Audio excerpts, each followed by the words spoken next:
Racism. What is racism? To know what racism is, we must first know what race is. Race is a powerful social construct that is often misguidedly defined by skin colors and physical attributes and/or features. It is the belief that a particular race or ethnicity is inferior or superior to another based on biological characteristics. It can also be defined as the hatred of one group over another that are often expressed through hate speeches, harassment, or sometimes violence. Racism comes in many forms, such as individual or internalized racism, interpersonal racism, institutional racism, and structural racism. But what about Malaysia? Malaysia is a multicultural, multi-ethnic country with a diverse range of people from all over the world. Despite the diversity, racism is a sensitive issue in Malaysia, and prejudices amongst the races are common weapons used by politicians to keep themselves in hold of political powers by appealing to the majority race. This is Ah Chong. Ah Chong just finished his SPM with straight A's and is applying to a government-funded medical university. After applying to many universities, Ah Chong was not given a single offer from any of the universities he had applied to. This is Ali. Ali also just finished his SPM with only 5 A's and is accepted in a local medical university. Ali was also able to gain access to local scholarships not available to non-Bumiputras. Ali and Ah Chong's story is not an uncommon story in Malaysia, where high-achieving non-Bumiputra Malaysians are often overlooked in favor of Bumiputra Malaysians due to a social contract that has been in place since the independence of Malaya from the British. This preferential treatment extends to not only public education, but also mortgage reduction benefits, even having roles reserved in the public sector for them. This affirmative action practice stemmed as the aftermath of one of the most prominent yet least spoken about moments in Malaysian history. It is the 13th May 1969 race riots.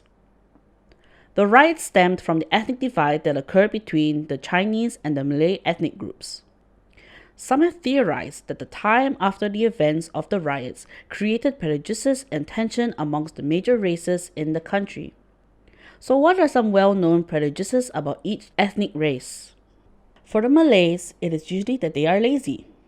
This originates from the affirmative action practice in which they have an easier access to public sector jobs and scholarships, so much so that they are perceived to have a generally easier life than their non-Bumiputra counterparts.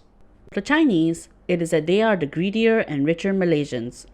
This originates from the fact that the Chinese held most of the economy's wealth during the time when Malaya had transitioned from the British rule to their own independence.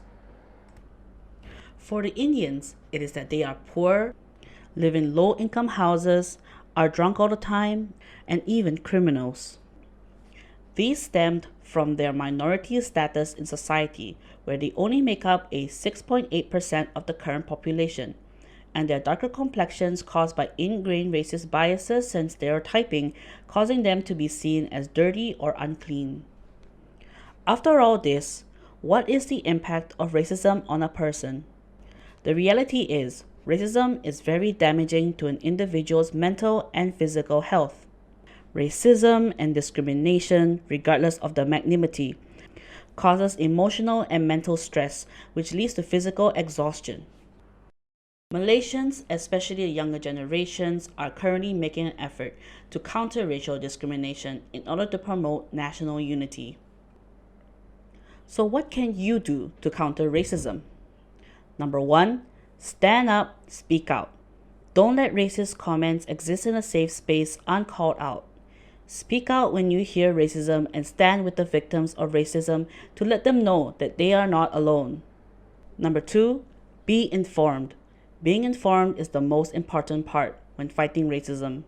Knowing the origins of racist beliefs allows you to understand derogatory terms and fight stereotypes among society. Ultimately, racism is a societal problem, and for society to change, individuals need to also recognize their own racist behaviors and tendencies and correct themselves. Speaking out against systemic racism that exists within places of power and influence, such as the government, schools, and big corporations that perpetuate racism, can help change the mindset of the current and future generations to come.